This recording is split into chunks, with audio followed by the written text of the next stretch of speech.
Hello and welcome to today's episode. I'm joined by Jamie McAleer. She is the author of a new book called I Will Come to You, and it's a heart-wrenching story of her adoption of their youngest son.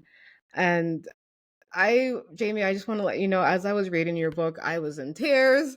Like my heart was just so moved by just your not only like your love, you and your husband's love for your son that you hadn't yet met, but just your perseverance and your honesty throughout this book. Like it was a very real, it wasn't sugar coated, and it was just, I could just relate on so many levels, and I think so many people will as well. And so I'm just so honored to have you here to share your story and to inspire more people because you already inspired me. So welcome and thank you for being here. Thank you. Oh, and so Thank Jamie, you, Valentina. you're very welcome. I would love for you to share just a little bit about yourself and just yeah, what started you on this journey to want to adopt. I know it's a big question. Well, you're right. I am honest in my book, and I sometimes it makes me, quiver inside, but because, honesty, it's hard to find sometimes in our culture, but I am an honest person, and I've learned when I share, then it softens other people's hearts, and they share, and oh yeah, I'm from a small Protestant family. One sister. Um, uh, I was told where I could go to school, which was Auburn University, and that's where I met Jack, my husband, and we he came to pick me up for a function we'd never met, but I fell in love with him the moment I saw him. I called my mother that night and told her I'd met the man I was going to marry, and she kind of chuckled at me. But I'm tenacious, I'm persistent, um, and he just has a good heart. So I could see it and knew it, and I think that's love at first sight. But um, anyway, we married and had a family, had two daughters pretty quickly. And but then, when I was 30, I thought, my friends were having a third child. I thought I would love to have another child, and he would too, as one of seven. He would have loved to have had, you know, many children, but we couldn't. Um, we tried everything we could, talked to doctors, and they just said it wasn't going to happen. So anyway, we looked at adoption, but domestic adoption, was hard for us because we already had two children, and we were low on the list. So this was the early '90s, and communism had fallen. Eastern Europe was opening up, and Romanian adoptions were very popular and common. And I think China was, you could adopt from China, and then Russia opened up. And our diocese, we were in North Carolina, our diocese of Charlotte established a relationship with a group out of Moscow, and adoptions began to happen. And we were only the second to go.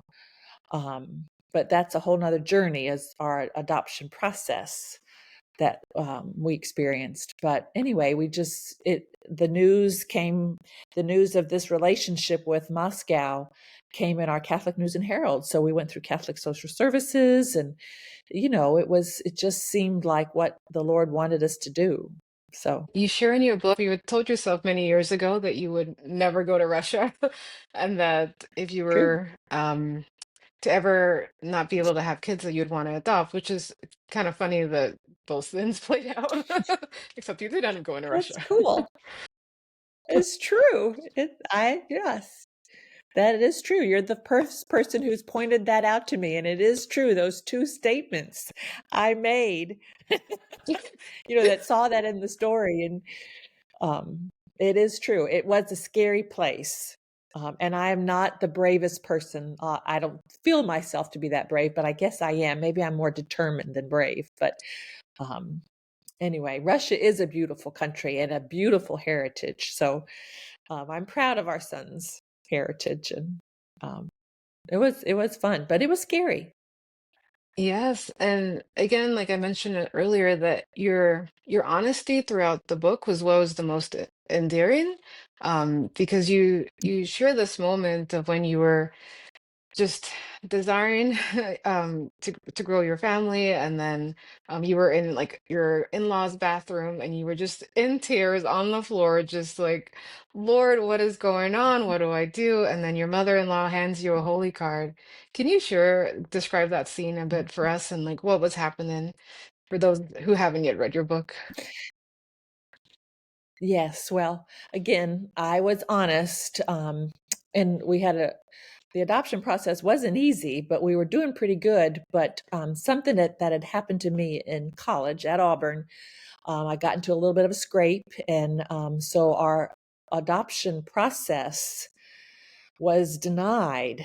And we had been all set to go in January to get Alex. He knew we were coming, um, but the United States government just denied us. So this was Christmas of 94, and we were set to go. So we went to see Jack's family like we were scheduled to do in Mobile, Alabama. At this point, again, we were living in North Carolina, but they were very kind and loving, just this large, 22 grandchildren. They were just happy Catholic family. And they weren't asking me too many questions because it was just so hard to talk about. At this point, I just felt like it wasn't going to happen. But so I went and hid in my bathroom at their house, and my mother-in-law came and found me. She knocked on the door, and she, I opened it, and all she did was hand me two holy cards. And I think those were the first two holy cards I'd ever had in my life. I mean, I was Catholic at this point, but there's a lot to know about our faith. And so I looked at them, and one of them was Lovely Lady Dressed in Blue, which was by Fulton, Archbishop Fulton Sheen, and a beautiful prayer about our mother, our Blessed Mother, talking about, um, God was her son, and she knew the way because he was her child. And so I prayed that prayer, and it's in the book. And, I guess from my heart, I prayed that prayer and just left it with her, whom I really didn't know at the time. I didn't know our Blessed Mother. I do now, but I didn't. And so there on the bathroom floor, I prayed that prayer and let it go. And we went home, and a few days later, we received a call that our adoption had been reversed, and we were now approved, and we could go. And nothing had, the amount of time that it took, which is unusual for our United States government. We still had our flights, we still had our visas, we were ready to go. And so we left. We went off and celebrated Christmas in Moscow, and got our son. So I just credit her, and I've spent the rest of my life getting to know her, talking to her. you know we always need her. So Yes, yes, anyway. we do.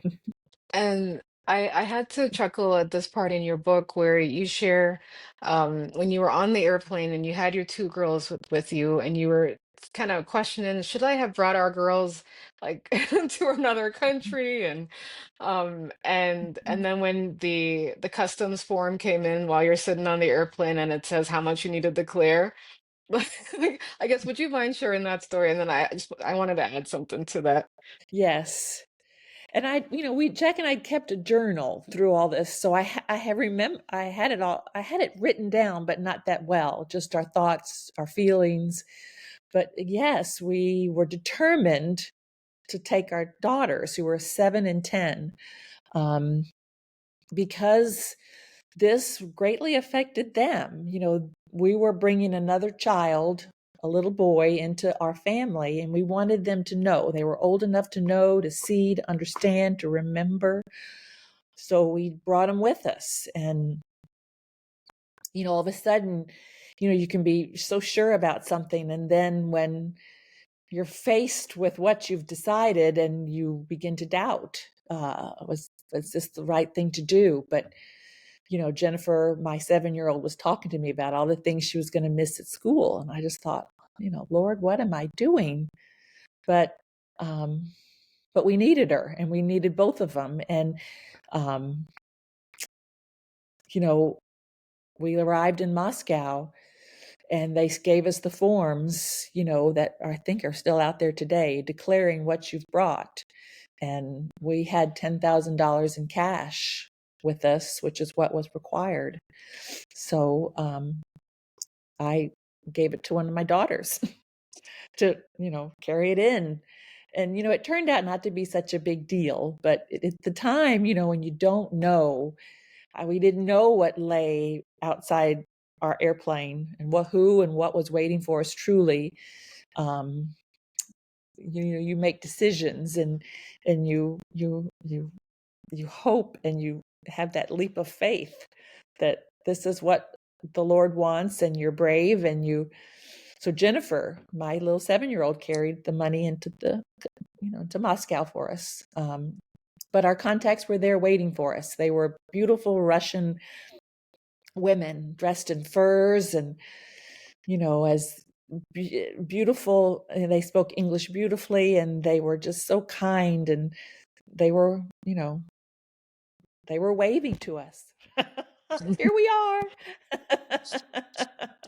So what was your thought here? Yeah, no, I just chuckled because when I've flown internationally in the past to either I used to live in Nicaragua, and then I'm originally from Nigeria. And whenever it comes time to fill out the customs forms, not that I've ever had anything major to declare, but I always just panic and think, oh my gosh, what if I write the wrong thing? And then they like pull me aside and say you must stay or Right. you must leave. And so I just could just relate to that in a small way. It just made me laugh. Oh, that's so sweet. I love that, because it's it was big. We didn't know. There was only one other family we had visited with who had done this before, and they didn't tell us anything about that. So again, you have nothing to go on, just your gut and your faith.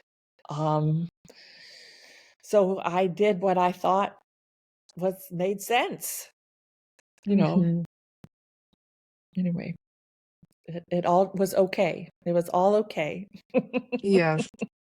And so, Jamie, one thing that was also really beautiful to read about was just you and your husbands, and even your daughters, how you just fell in love with Alexander, your son, even before you met him. Like just by seeing a picture, like you already knew that he was yours. Can you share a little bit about that, and just also tie into a point that you really emphasize in the book about how we are all God's beloved sons and daughters. And yeah, I just really love the way you tied that in. Aw, thank you. Thank you. Well, adoption is different than natural birth, but it's still similar because, you get to know this child, s- and you accept that child, and you accept what God has given you or desires for you. And we were sent a picture of Alex, and it was a Polaroid picture, but his face was beautiful and precious. And um again, it was love at first sight. I saw my husband, and I knew it was right. And you know it's right when you have your own child, and you trust. And he again, we we loved him from the moment we heard of him. He was a happy little boy who loved to sing, blonde hair. Um, he was 4, but he was a little smaller than, maybe a 4-year-old American boys, but um, he was precious. And we sent him presence. And in the Russian orphanages, we learned once we got there that the children were told that their parents would one day come for them. And so they're prepped and ready. So he never doubted. He was ready when he received the book we sent of pictures of us and the Winnie the Pooh bear. And so when we got there, of course, he's an innocent child. He didn't ever question it. We were his parents, and he was ready to go. And I think it helped to have both of our daughters there, 7 and 10. And he children respond to each other. So he was comfortable with them, and they were comfortable with him. And they're so trusting and so loving. And again, I do think we're told, I think it was recently in our readings, we must turn and become like little children. And that's hard for adults, to be trusting and open and loving and accepting. So anyway, it was all, we didn't have an issue. All of a sudden the language became an issue because he didn't speak English. But again, there too, children are resilient. He's smart. He just watched and did everything that Lauren and Jennifer did, our two daughters did. So he did. So it was great. It was hard, but great. Yes. And there was a story towards the end of the book that you share about how he would, like you said, copy your daughters, and like he was in also in gymnastics, and there was another little girl who he kept copying, and then she was like, "Oh, you're a copycat," and then he says, um, "You're what is it, a copy dog?" Yeah, you're a copy dog. He didn't know what the copycat meant.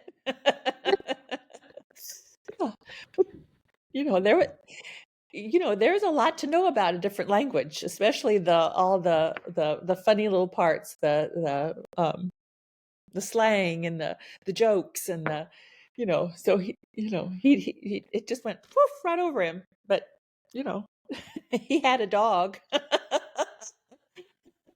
so he could say she was a copy dog. But anyway, it was fun.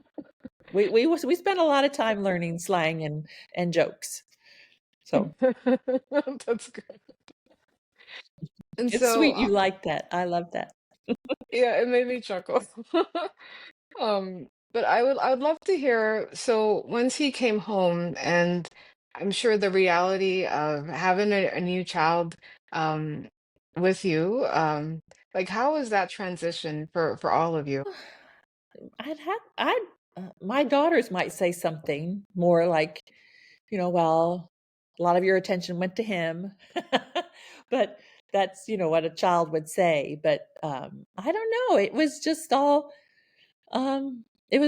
more chaos, which is what I wanted. More fun, more, you know, people to care for. Um, he was happy, he was fun, you know, having two daughters who like to, play and dress up and babysit, you know, and he's a very outgoing person. So he loved them and they loved him, and they had a lot of fun together. He loved in sync. They had a lot of dance parties. Um, yeah, so it did take a lot of time to catch him up, but everybody was so kind and helpful. All the teachers at their Catholic school worked with them, and some of the stories I share, they had their own surprises of things he did, things that he had never seen before, like pantyhose, and so much was new to him. And as a child, he just was honest, and it was fun to watch. Um, so much was new, so much we don't understand in our country about other countries, um, that they don't have. We experienced that, how blessed we are. Mhm. Jamie, can you speak to a little bit how you have grown as a mother? over the years? So from when you first had your first daughter to then having Alexander, and just even your growth as a mother, as they've moved on and they've gotten married and they've had their kids, how have you seen yourself, your heart change? Well, I think the only way it's changed really is it's grown larger. We actually have 15 grandchildren, and we have 5 in heaven. So we've had lots of joy, but we've had some sadness too, and with loss. But um, Alex, uh, it it was a lot of work to catch him up, and he has worked really hard. It's been a journey. Um, it was not adoption is such a interesting thing. It's easy as a child. It gets harder as you get older and you realize what you missed or what you don't know about yourself. Um, and, even with all that's out there, ancestry.com and others, he's searched for himself and his family, but I don't know if he will find them or find it just from what Russia was like. But he has a son of his own now who looks just like him. Um, he's just adorable and gorgeous and precious. His name is Simon, and they're expecting their second child. And you know, um, but it's a journey, and um, the Lord has blessed us with a. One of my grandchildren has Down syndrome, and so that is hard in some ways. But my daughter, who she watched us, she knows that it is a journey. All children and all people are precious, and life is precious, and Isaac is precious, and he brings such joy to their family, just as Alex brought so much joy to our family. And um, so we all have a lot of fun. We have a lot of chaos, which is what I've always dreamed of and wanted and worked for. But it's just, and there's a lot of tears, but that's, you're living life when you cry and you laugh. To me, that's living. All those wonderful emotions of it can't always be happy and it's not always sad. So we have a lot of both. And my other daughter has lost several babies. She has 5 children, but she's lost 2 and buried them. So that's hard, but they're waiting for me. Mm. I have children in heaven, grandchildren in heaven. So anyway, I love it. Oh, it's wonderful. So, Jamie, what would you just say to any couple out there who's considering adoption and maybe have the natural fears and hesitancy that come with that? Well, there's no guarantees of anything. I tell people to go for it. I have always told my daughters that, from my experience, the easiest way to get pregnant is to not desire it, to just let it happen, because all those pressures we put on ourselves are powerful and affect us. And so anyway, they have 5 and 7 children so far, and my daughter Jennifer's expecting her 6th, and Alex and Laura expecting their 2nd. But adoption is a beautiful choice, and all children want is a home and a family, and it's a wonderful way to enlarge your own family, care for another of God's children. Jesus loved the little children. He loved them. We have to turn and become like one. So I think it's a wonderful option.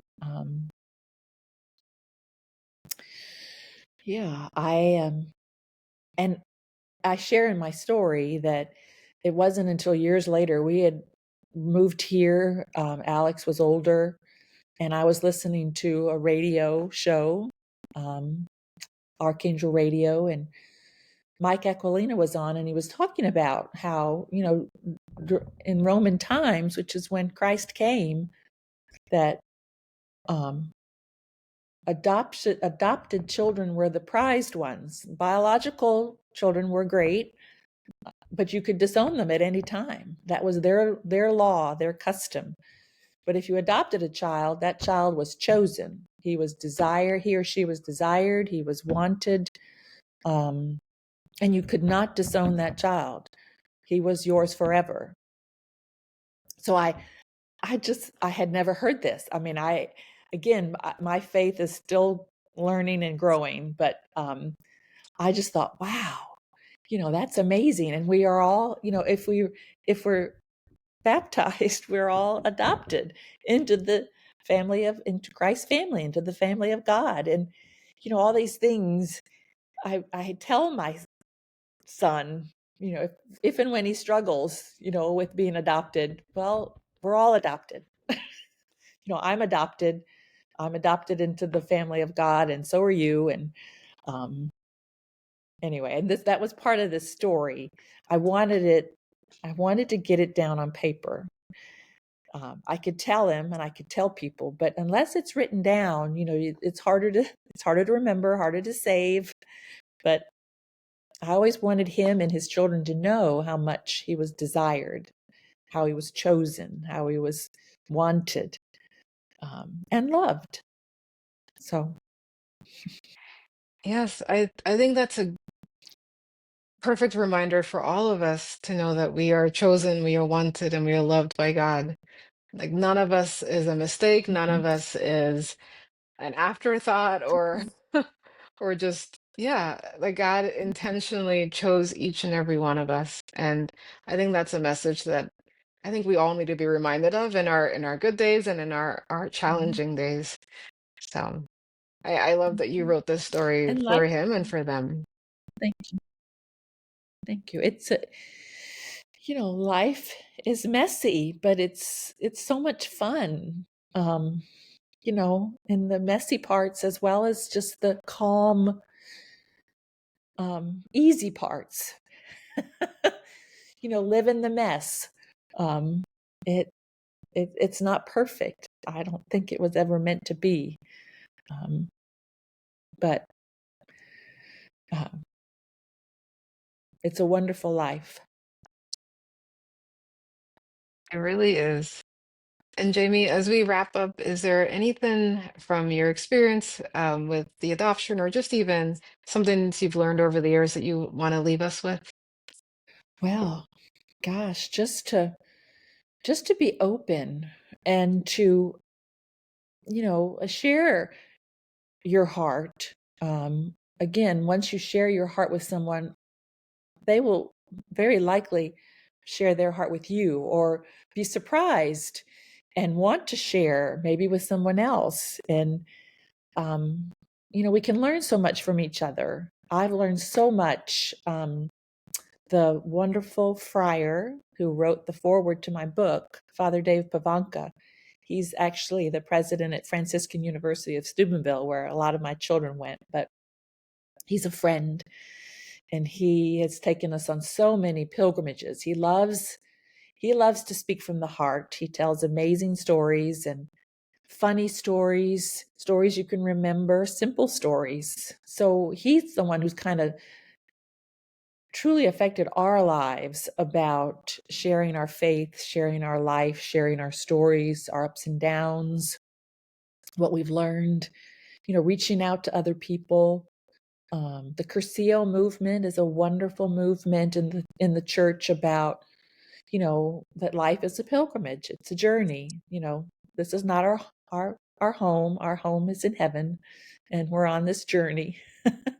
And it's so easy to forget that. It's, to think that this is this is so important, and it is. Our journey is important, but we're on a pilgrimage to the Father, to heaven. So I talk about that in the story in my book too. All that I've learned and experienced, and so just trying to help others as I was helped. I was helped so much. So I wish all your listeners, joy and peace, but chaos. It's fun. Yes. That it is. Oh, Jamie. You have a good laugh. Oh, thank you. So do you. Thank you. I do. I have a loud laugh. I love it. Oh, thank you. Oh, well, Jamie, it was such a pleasure to speak with you, and I just encourage all those listening and watching to please go and get her book. It's a quick read, and it's just heart touching, and there's just so many wonderful stories and snippets that she shares in there that we didn't even cover on this episode, but it's just a joy to read, and you're gonna just close the book feeling loved and just pursued by God. So just highly Oh, thank you. recommend. Thank you. Thank you, Oh, Valentina. you're welcome. Thank you all for listening. And remember, when you say yes to God, you change the world. God bless you, and I'll see you at the next episode.